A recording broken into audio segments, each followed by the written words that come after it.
I want to talk about division of labor very quickly, and then about the origin of money, and then the following lecture will be on theory of banking. So you have the enjoyment of hearing 4 lectures from me today.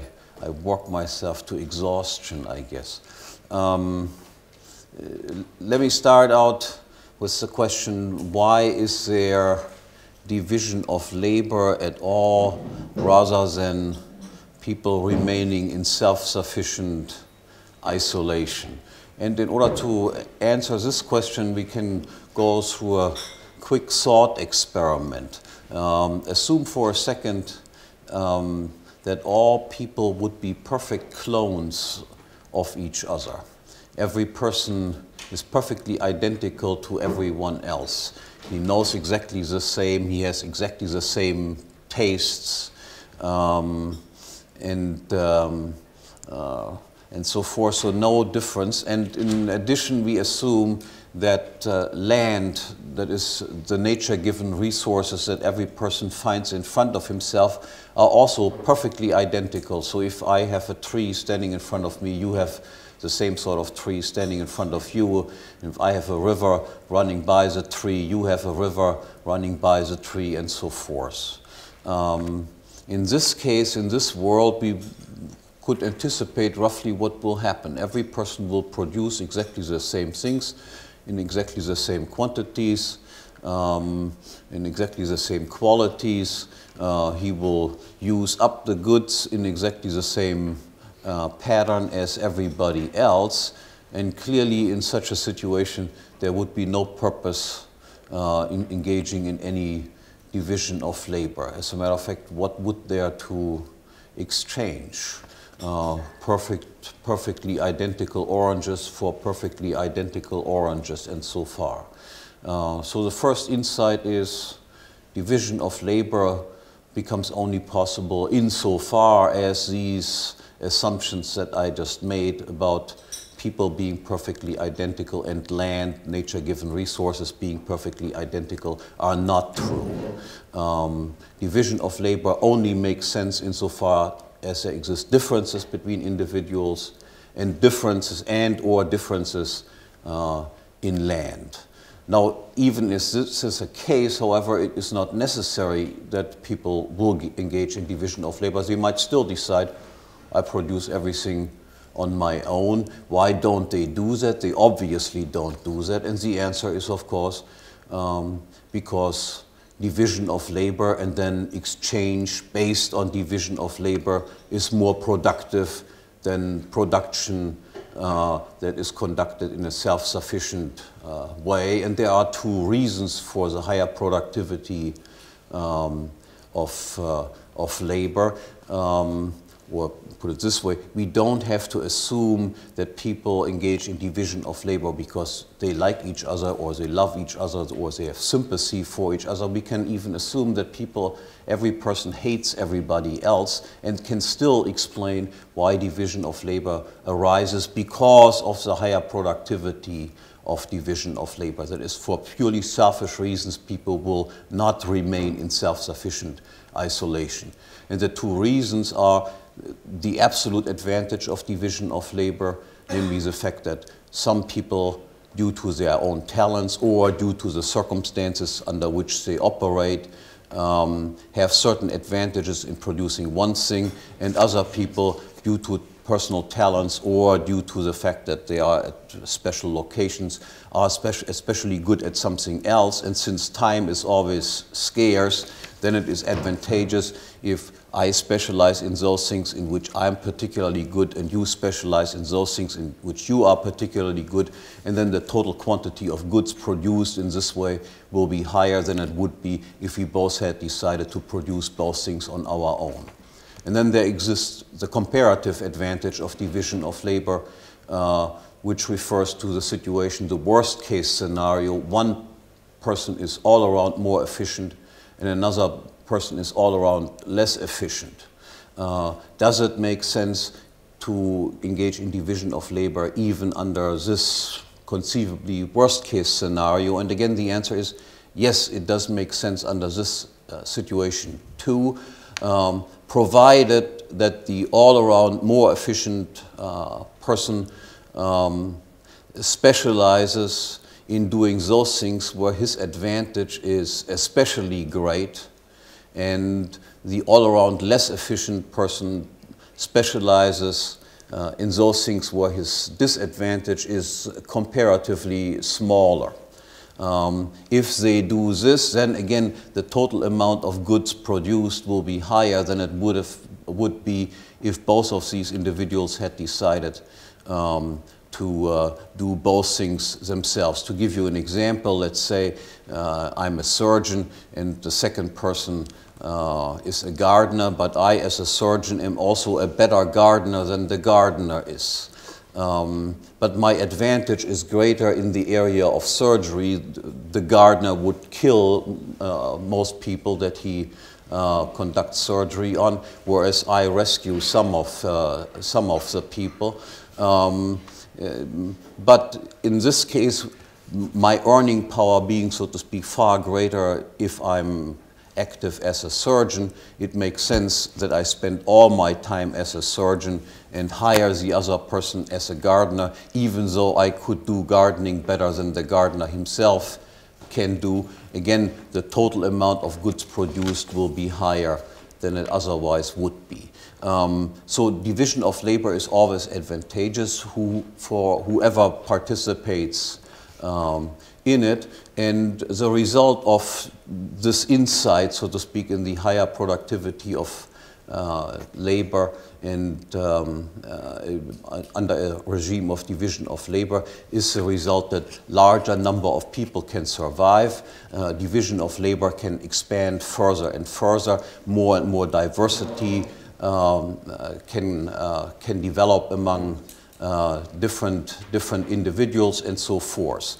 You can easily realize that if you imagine what would happen to us if we would decide tomorrow that we will just stop engaging in division of labor and try to become self-sufficient producers.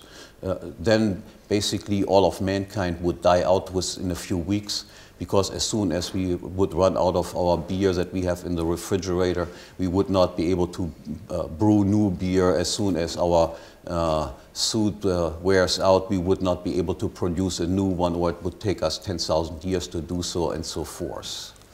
So now we enter, so to speak, a barter economy. People begin to trade consumer goods against other consumer goods, producer goods against consumer goods, and so forth.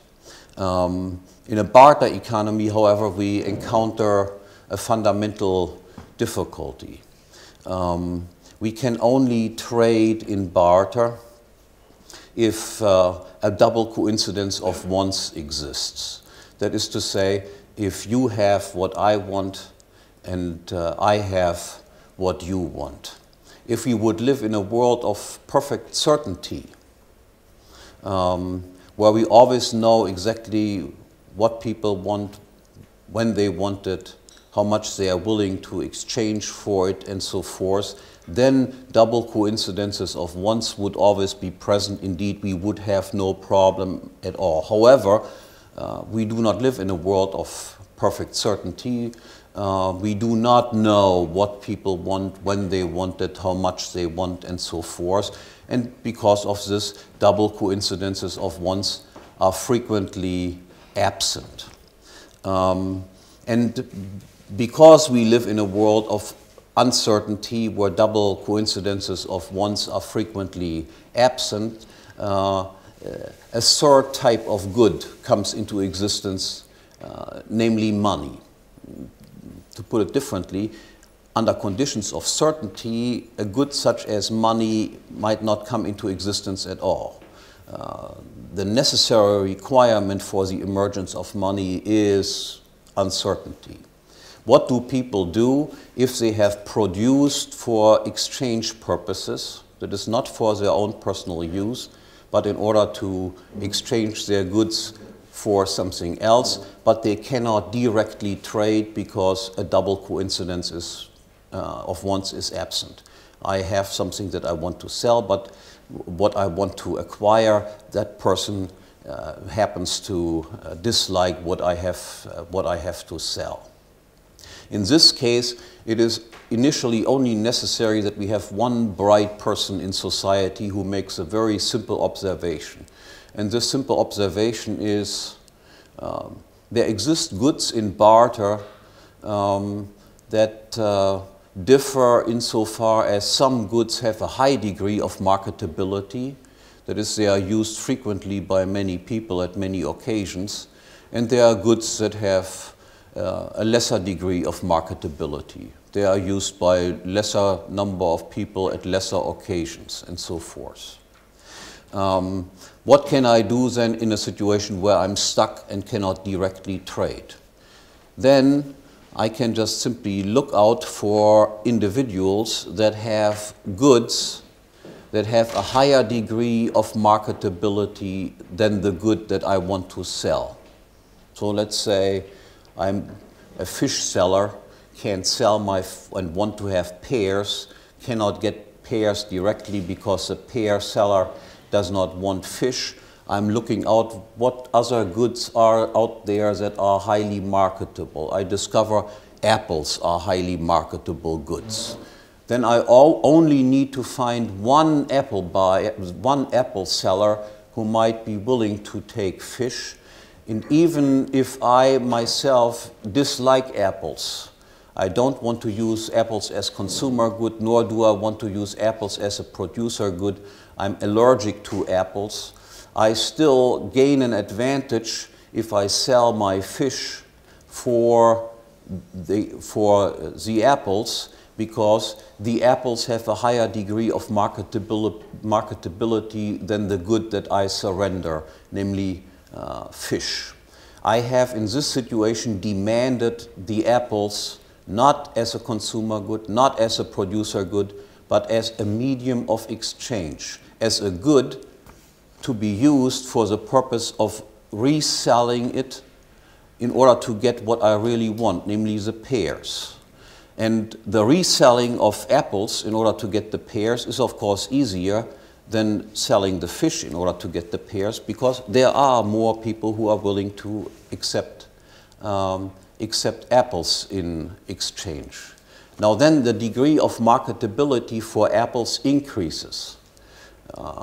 It has been a highly marketable good from the outset on, and now there is an additional person who demands apples to be used as a medium of exchange. So for the next person to be in the same situation where he cannot directly acquire what he wants to acquire, to make the same observation becomes already easier. He also looks, all I have to do is just find somebody who has a highly marketable good, more likely now apples, and I also try to sell my good, whatever it is, against apples to be used again for the purpose of reselling the apples in order to get whatever I want. The degree of marketability of apples increases even further, and so forth. For the third person, the same discovery becomes even easier. For the fourth person, it becomes still easier, and so forth. And sooner or later, we have more or less all people in society demanding apples to be used for this purpose as a medium of exchange, and we call that then a common medium of exchange. And a common medium of exchange is the definition of what a money is. The characteristic of such a common medium of exchange would be it is the most easily saleable of all goods, and it is the most widely acceptable of all goods.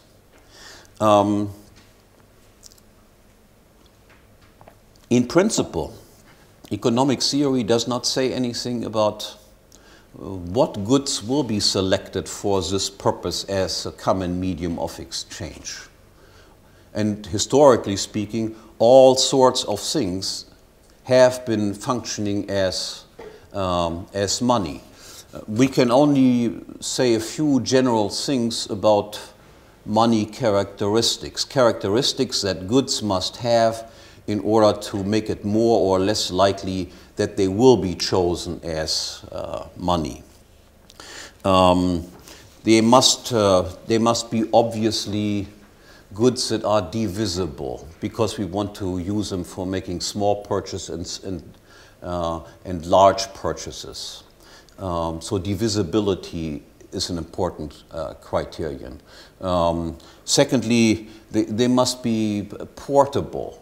That is to say, they must have a relatively high value per unit weight. Lead would not be making a good type of money, because if we would want to buy a car and pay with lead for the car, we would need a truck in order to go to the grocery store and or the car dealer and buy the object that we want. They must be easily recognizable. It should not be difficult to find out, is this really the good that somebody says it is? And they must, of course, have a certain amount of durability. Eggs would not be a very suitable candidate for a common medium of exchange, because if you take your eggs to the market, you might have scrambled eggs running down your legs before you ever get to the market. But in principle, all sorts of things can conceivably become money. The most famous example that used to be given in economic textbooks is the example of cigarettes becoming money in prisoners of war camps. You get packages sent there. Some things you want to use yourself, other things you realize you have no use for it. You want to engage in exchange. You cannot always directly exchange. Now you are looking again for something that is highly marketable. Cigarettes have this characteristic. They are scarce. They can be sold in packages, in cartons, in single cigarettes. And as smokers know, when you run out of cigarettes late at night, you can also make, and you are too lazy to go to the store, you can even distinguish between short butts and longer butts. So these would be the small change that you have at hand.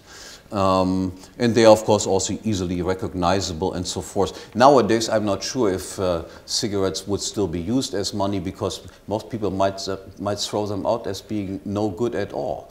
So maybe it would be bean sprouts nowadays that would develop as money in prisoners of war camps. But in the good old days, cigarettes did this. The second thing that I want to emphasize is that whatever it is that does develop as a common medium of exchange, it must have initially been a valuable, indeed highly marketable good in barter. That is to say, we cannot start out the development of money with worthless pieces of paper. That is the type of money that we currently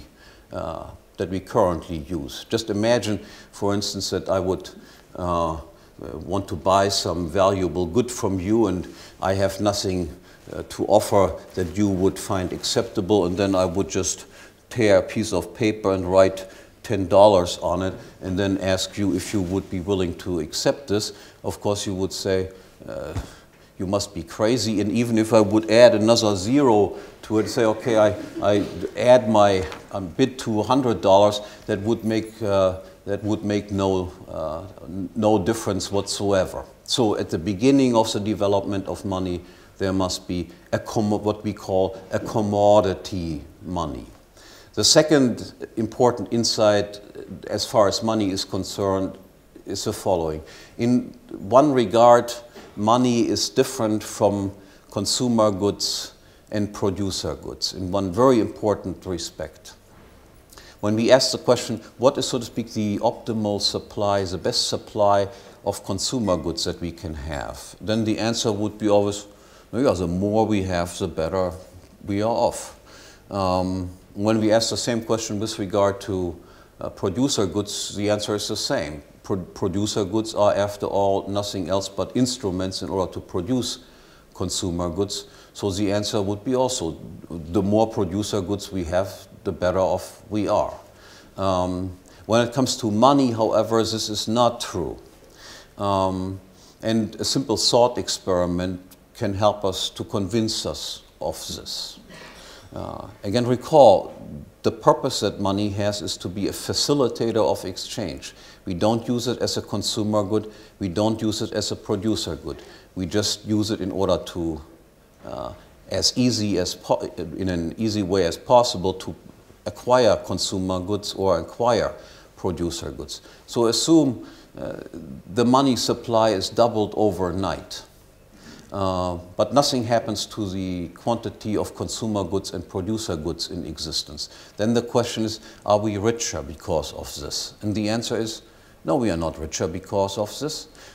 Prices will by and large double. Prices expressed in terms of money, but our standard of living depends on the consumer goods and producer goods that are in existence. The same in reverse. Let's say the money supply falls in half from one day to the next, but again, nothing has happened to the consumer goods and producer goods. Then the question again, are we poorer as a result of this? And again, the answer is no, we are not poorer as a result of this. We just have as many consumer goods and producer goods as before. What now will happen is by and large nothing else, but that the prices will, by and large, and I will have to say something about that immediately, will tend to fall in half.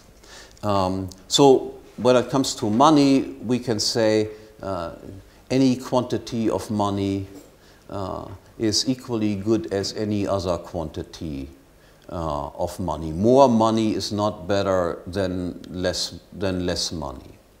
However, as I said, we have to make a little amendment to this insight, because if that would be all there is to say about it, it would be very difficult to explain why there is ever a constant attempt to increase the money supply. And the amendment is this.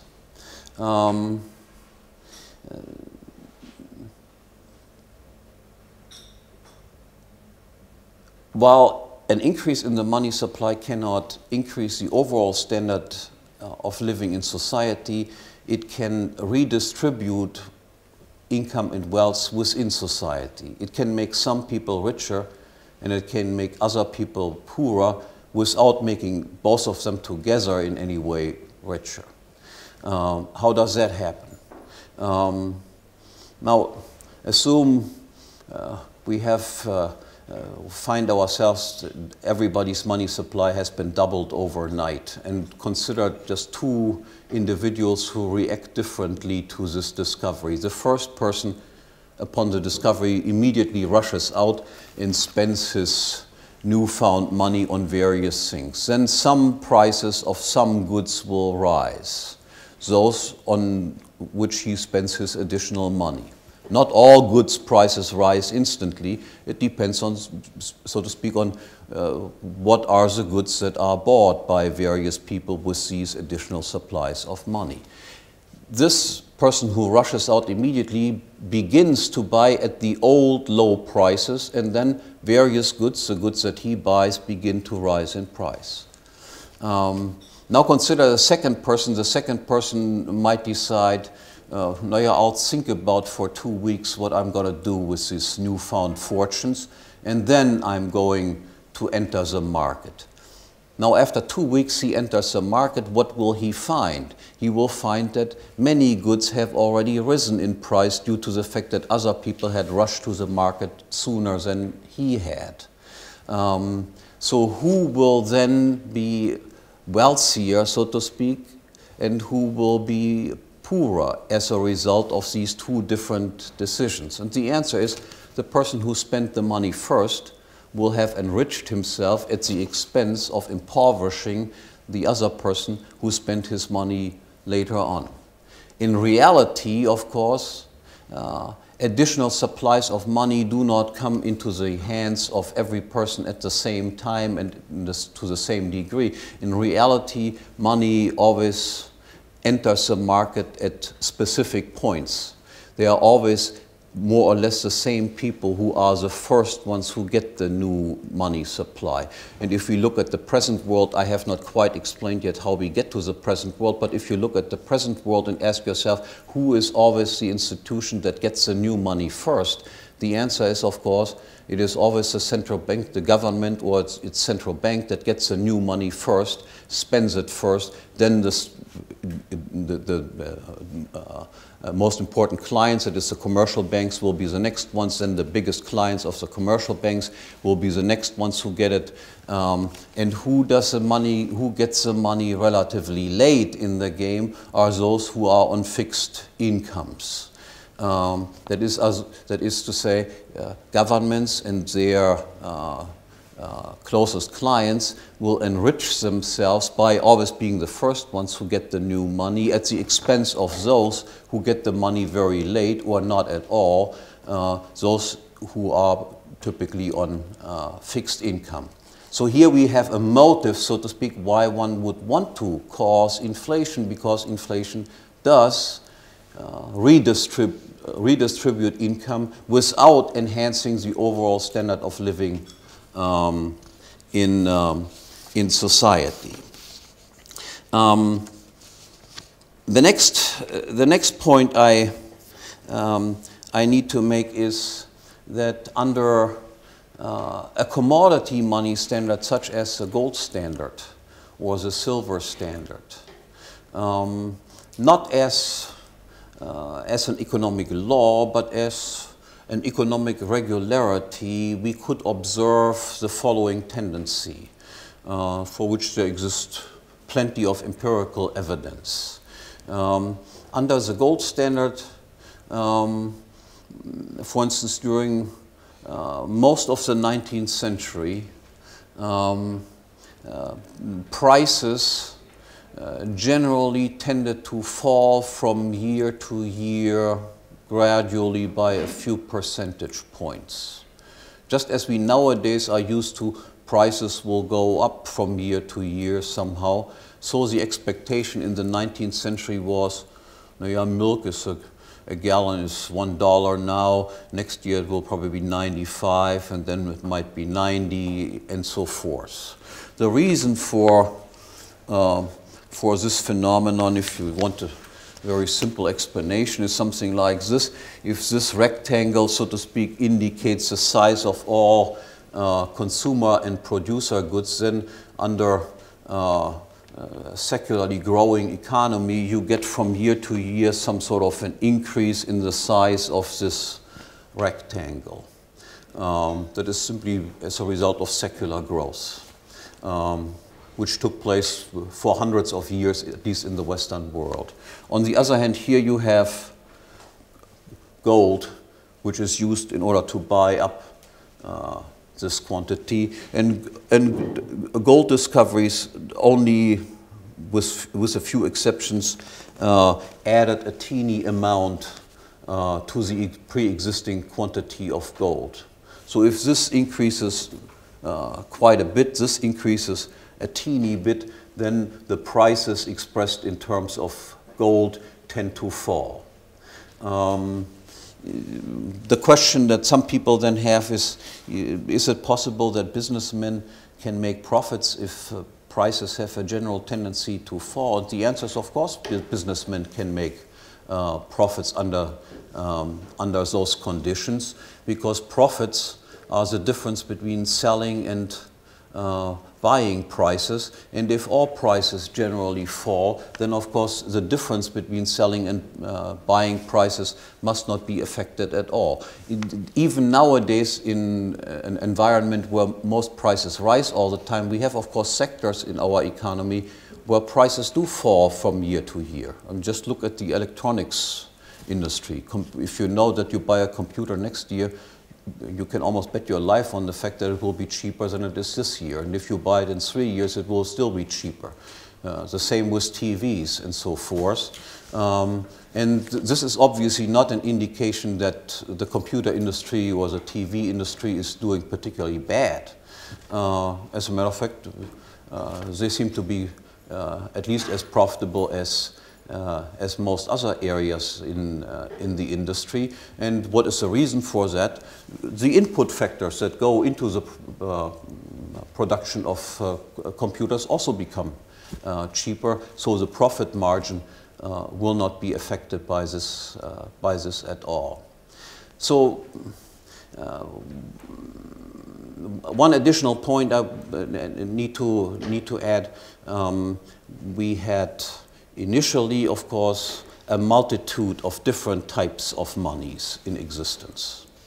But as trade begins to emerge between different regions that are on different monetary standards, there is also an automatic tendency that one money or two monies will outcompete all other monies, and in the end we remain with one or two types of money in existence. The explanation for this is again quite simple. First, the expansion of the division of labor, I already explained. Division of labor is advantageous. The ultimate solution to that would be that the entire world becomes part of the market and is integrated in division of labor. In parallel to that, we would expect also this tendency for one or two types of money developing, because, again, recall, the purpose of money is to facilitate exchange, to make exchange as easy as possible. And if you have a great multitude of different monies, then you are still in a system of partial barter. In order to buy at some other place, I first have to find somebody who wants to exchange X money against Y money, and then I can make my purchase. And it would be obviously advantageous if I can directly use whatever money I use at any other place in the world. So, from a point of view of economic theory, we would expect three things to be in existence. The first thing is a commodity money, such as gold and silver. Secondly, an international commodity money, a money that is used more or less on a worldwide scale. And the third expectation, not purely theoretical, but based on empirical observations, would be that we would expect a money to be in place that by and large increases in purchasing power over time. That is, that we have a tendency for prices, the level of prices to generally fall in the course of time. Now, if we contrast our theoretical expectations, so to speak, with the real world, we find the real world does not correspond to this at all. In the real world, we find instead, first of all, there is no commodity money in existence anywhere. Since 1971, the entire world is on pure paper money standards. No money in the world is redeemable into anything. The only thing that they redeem is if you have a crumpled krona note, then they will give you a freshly ironed one. That's it. The second observation that we make, there's no such thing as an international money anymore in existence. There are numerous freely fluctuating paper currencies in existence. And the third observation that we make is, instead of having money that increases in purchasing power of money in the course of time, we have money that loses purchasing power in the course of time. So what is the explanation for this? And the explanation for this is governments. Governments are unique institutions. They are different from any other institution insofar as they can acquire their income in a coercive or compulsory fashion. they finance themselves out of taxes instead of voluntarily paid contributions for services that they offer that people can accept or refuse. Governments do not come into existence because people said, tax me, tax me, tax me. They come in existence despite the fact that people say, don't tax me, don't tax me. Governments also grow, not because people like their services more, say just tax me more, I'm so happy, so happy, so happy. They grow despite the fact that people might be increasingly unhappy about what they do. And governments, unlike whatever GM or Ford, also do not go out of business because people just simply say lousy product, lousy product, lousy product. They still stay in existence even if everybody screams in the top of their lungs that they think they only get lousy products from them. So they are a very unique type of institution. They are always on the outlook of increasing their income beyond what they can milk the taxpayers. And what other sources of income can they possibly come up with? And as I will explain, the other way of increasing your income besides taxes, raising taxes sometimes is dangerous. People have been killed trying to raise taxes. Is to gain complete control over the production of money and become a monopolistic money counterfeiter. So how do governments do this? And all governments have done that. They all have gone through the same steps at different times, but the steps, the order of the steps always has to be roughly the same. The first step, I have to explain how the gold standard worked, so to speak. You had competition in minting. That is, different people offered their coins, competed in terms of beauty and quality and so forth with each other. Then we had,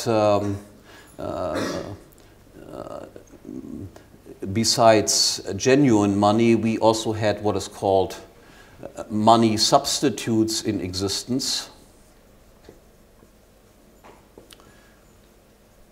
Money substitutes are nothing else but tickets, titles to money. If people put gold in the bank, then they get a ticket from the bank that certifies you as the owner of this gold that you deposited there, and at presentation of your ticket you can get your gold out, and people might be willing, if they trust the whole scheme, to accept these money substitutes as payment, just as they would accept money itself.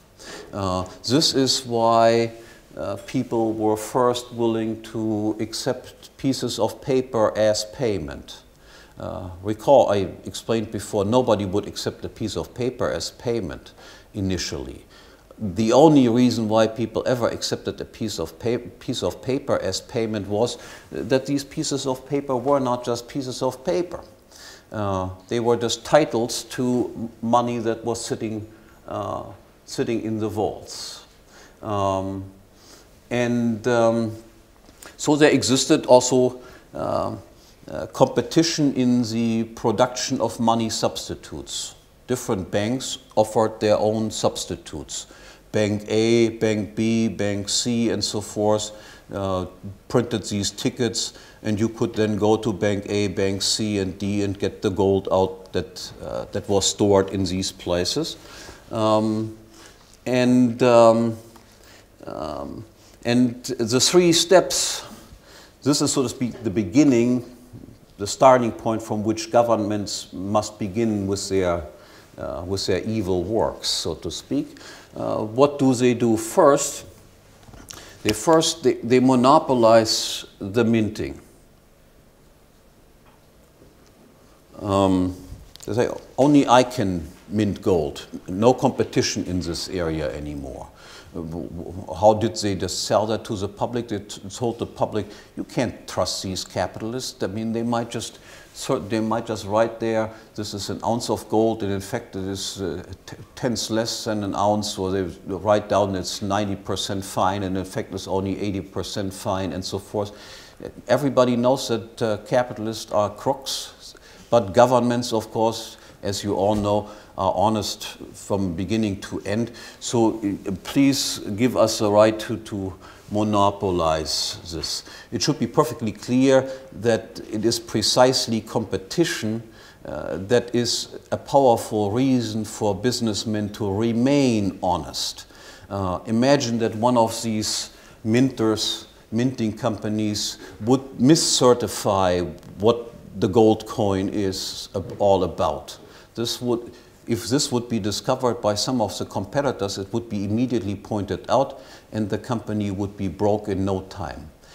What protects you from whatever tuna fish producer to put cat food into the tuna fish cans? To a large extent it is other tuna fish producers who would just look at this and say, hey, look, company XYZ, they say it's tuna fish, but I have analyzed it, it's basically cat food. Then the company would be broke in no time. I'm not saying that competition makes it impossible that fraud occurs, but competition is a powerful instrument in order to make fraud less likely to occur. What occurs, however, once you monopolize it? The answer is, now it is, of course, far easier to do the thing that governments blame private entrepreneurs to do. What they now do is frequently then one guy dies, the next guy comes to power, he calls in the coin, says, my predecessor was an ugly looking guy and I'm so pretty, I want to melt it down, put my face on it, and I'll give you the same number of coins back that you turned in. And in the course of it, he subtracts 10% of the gold content, mints 10% more coins. Each one gets the same number of coins back, but each coin has 10% less gold than it previously had. The additional 10% coins, the king or whatever appropriates himself. He thereby enriches himself at the expense of the rest of the public. We call that coin clipping. Has occurred in the course of history over and over and over again. But you cannot do that day in and day out. People are stupid, as we all know, but not all people are stupid all the time. So they catch on eventually to this. You can do that maybe once a generation, but not every second week. So what do you do next? The next thing is you monopolize the issue of money substitutes. And you argue in the same way. You say, look, these banks that issue these money substitutes, what prevents them from issuing money substitutes that are uncovered by anything? They simply print identical tickets to the other tickets, except they have nothing to back up these tickets. What prevents banks from doing this? And again, these are evil entrepreneurs, evil businessmen. Of course, they are out to defraud you, public. Because of this, you have to turn to the only trustworthy organization that is out there, that's the government. We will certify this from now on. Again, the same argument applies, of course, that I already outlined. If a bank would indeed issue money substitutes that are uncovered by gold, this would be a field day for any competitor. They would point that out. And if they point that out, you can count on the fact that there will be immediate bank runs ensuing on that bank. Then people would know, haha, they have more tickets out there than they have gold in the vaults. So only the people who go there first will be able to get their money out. And the bank, of course, is unable to pay. I'll take the questions afterwards, okay? Once it is monopolized, what government blames businessmen to do is, of course, again, far easier for itself to do. Is to print additional tickets that look exactly like the other tickets. Nobody can tell the difference, but they have no gold. And what does then eventually occur, despite all the trust that people have towards their government, is bank runs will occur. In the United States, that began in the late 1920s, early 1930s. Bank runs occurred, lots of banks going bankrupt and so forth. And what does the government then do? Then they say, hey, hey, now we cut the tie between the paper and the gold. Generous as we are, you can keep the paper, and we keep all the gold that you deposited in the banks. Gold ownership is now illegal. It was illegal in the United States until the 1970s. And everybody who still has gold at home is obliged to turn it in. He gets, again, generous as the government is, paper tickets for it. And those who do not will be are subject to criminal punishment. From that moment on, paper can float on its own, because by that time, paper has acquired purchasing power. People know what you can get for the paper, and because of that, it can now, even after the tie has been cut, continue to function as money. But now you are, of course, in a position where you can, at least on the national level, inflate at will. You don't have to redeem anything anymore into anything. That is like, I'll give you the monopoly, you are the printer of US dollars, everybody else who does it is a criminal counterfeiter. So what will you do? And the answer is, of course, you will start printing immediately. You can buy yourself a Mercedes with it, cost you almost nothing, then you pay off your mortgage, then you will find out you had more friends than you ever thought you had. You all come and want to have use your magic wand as well. In reality, that means, of course, these central banks employ tens of thousands of economists whose job consists in just throwing dirt into your eyes, just explaining to you how important it is to print up additional money, that you can make the world richer by printing up money. Let me just give you this argument, how idiotic this is. This, which you read in the paper every day, money supply should be increased, liquidity should be increased. Now, if you could make the society richer by doing this, then ask yourself, why in the world is it that there is still one country that is poor? Why in the world is it that there is one country that is, one person that is still poor? Even one-horse countries can just print as much money as they want. We should long live in the Garden of Eden if this could be done. That we don't live in the Garden of Eden indicates clearly that printing paper money is just printing more toilet paper. That also does not make you in any way richer. So now there is still one problem that remains in existence, and that is, now you have these different national paper currencies competing against each other. And if one country inflates faster than the other, what happens is their currency will fall in the currency market against others. Now, sometimes countries like that for a certain period of time because that stimulates their exports or something like this. But no country likes to see it that its own currency always, continuously falls against other currencies. Because what is then the danger? That people will simply just abandon the home currency and hold their assets only in currencies that are more stable. So what do you need to do in order to overcome this problem? Now, what you need to do to overcome this problem, you see to a certain extent already in Europe with the creation of the euro, but I want to just give you the ultimate solution first and then say a few words about the euro. The ultimate solution is, of course, we have to create a one world paper currency issued by a one world central bank, controlled, of course, by whom? By Denmark. No, by the United States, of course. After all, that's dominant imperialist country, which you can recognize by simply looking in what countries they all have troops stationed. All of Europe is, so to speak, occupied territory.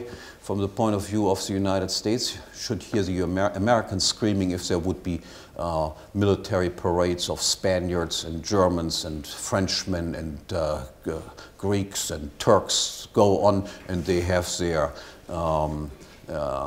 various depots, and then every American would say, yeah, but then we are not a sovereign nation if that is the case.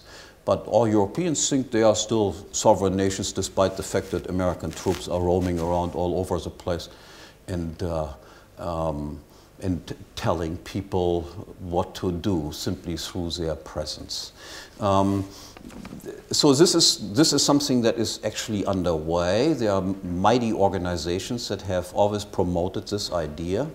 Trilateral Commission and Council of Foreign Relations, for instance, are in favor of such institutions. And look at the situation that has taken place in Europe. Denmark, to its credit, did not participate in this nonsense, but you never know. If they let you vote on this over and over again until you come up with the right solution, you might eventually come up with the right solution also. They have done that in the past with you guys also. They don't let you vote again if you just come up with the right solution again and want to revoke it, but if you have the wrong solution, then they let you vote again. So what was the purpose of the of creating the euro? The reason was precisely because of the reluctance of the German central bank to engage in the coordinated inflation that the European countries wanted to engage in. Now, this has very little to do with unique German virtues.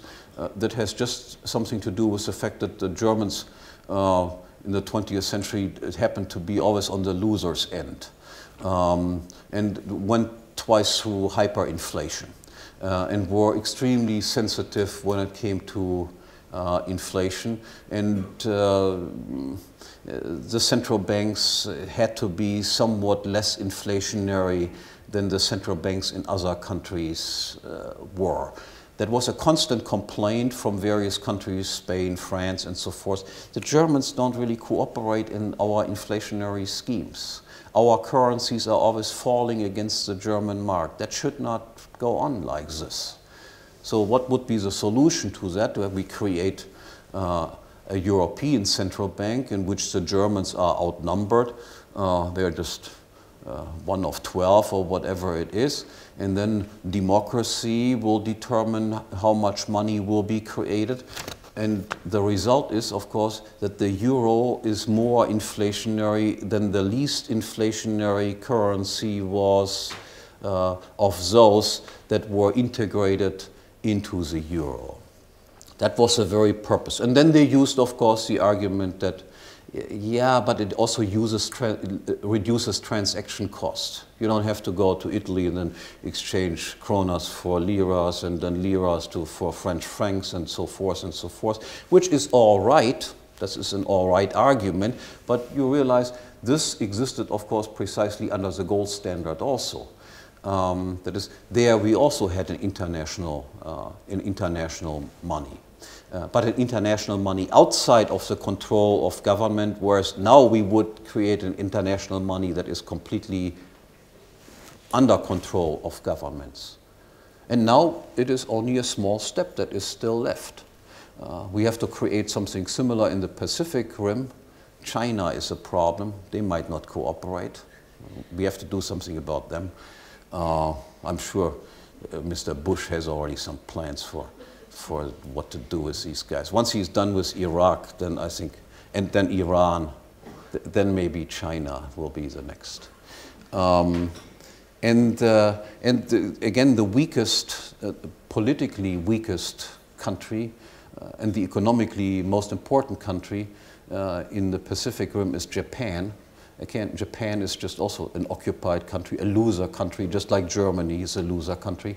So the loser countries you can, of course, pressure more easily into agreeing to things like this. And then one day we might indeed have the best of all worlds from the point of view of governments, namely a world paper currency created by a world central bank with rates of inflation that mankind has never seen before.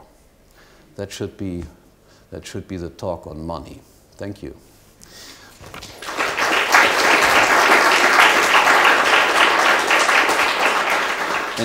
And now I'm happy to take a question.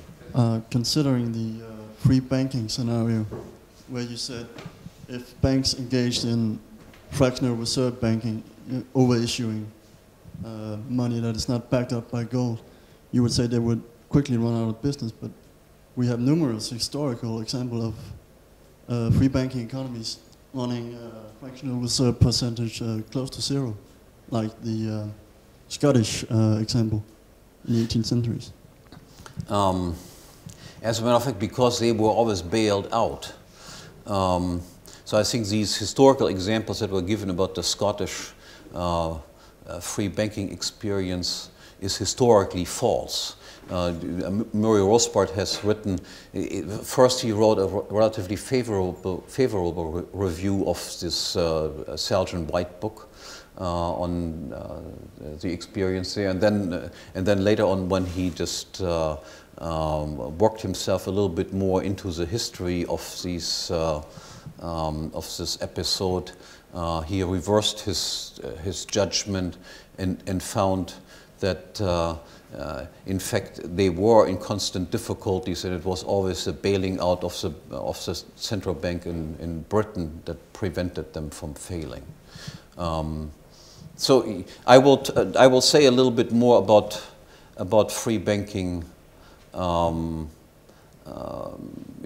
my banking lecture. I think free banking does have an advantage over central banking.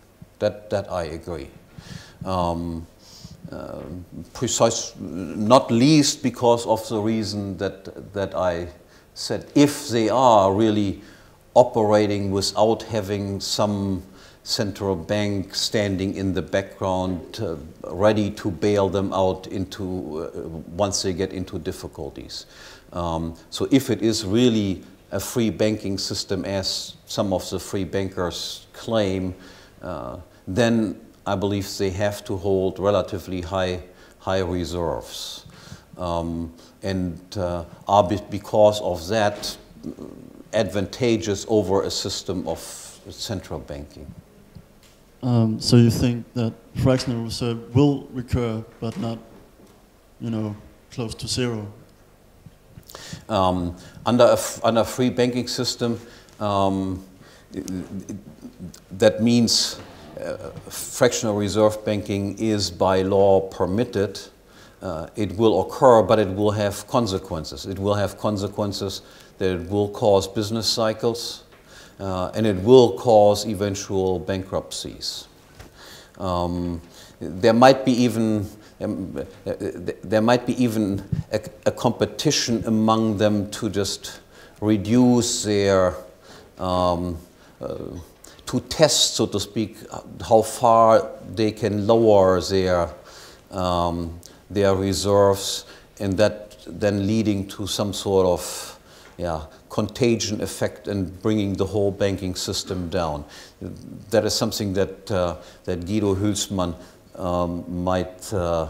might be willing in one of his other lectures to make a few additional remarks about as well. But let me first give my lecture on banking. Then maybe some of your questions will be answered. Okay.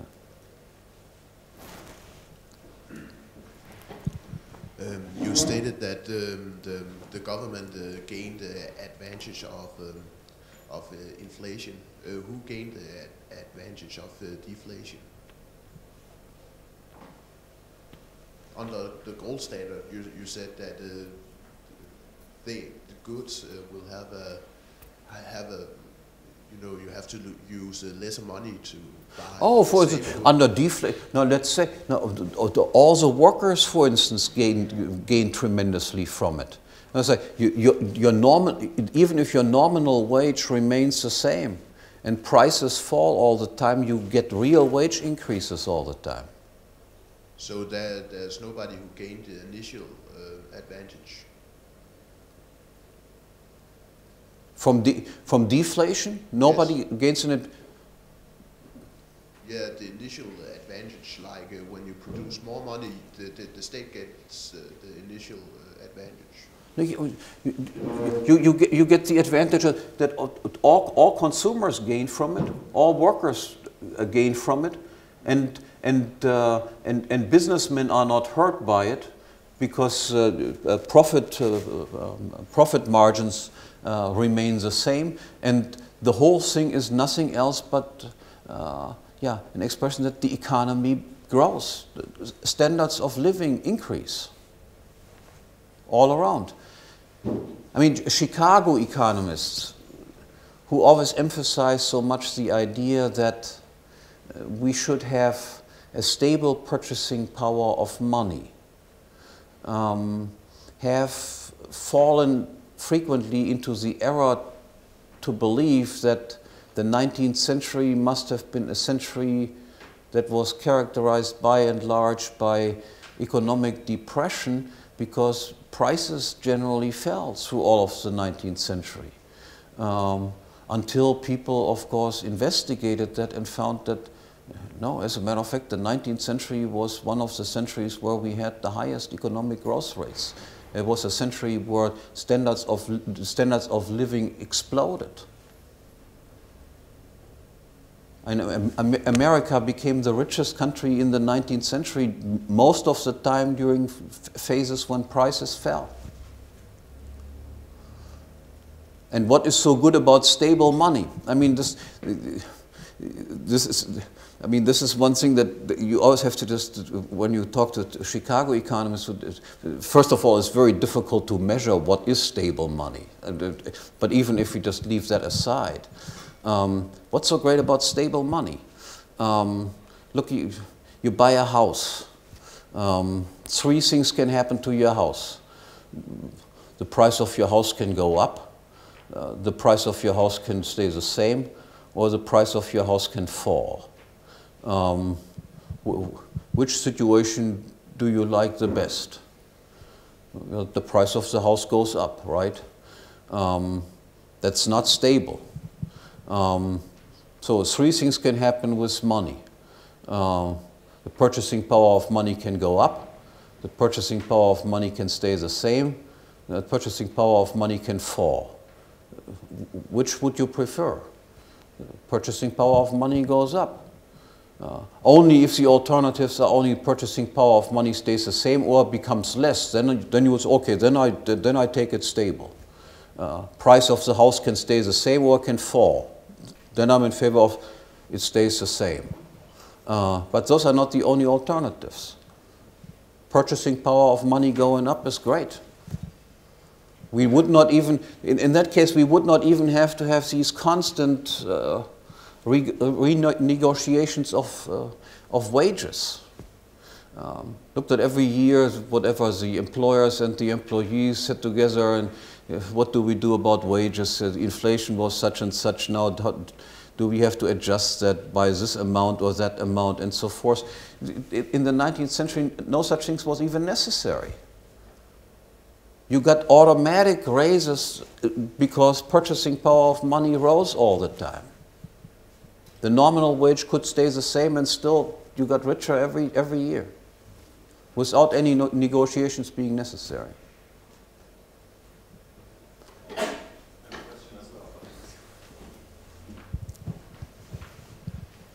Today, companies and people are able to do transactions in whatever currency they would like. So that you and I could potentially make a transaction in gold or whatever stable currency we would choose to do internationally across borders.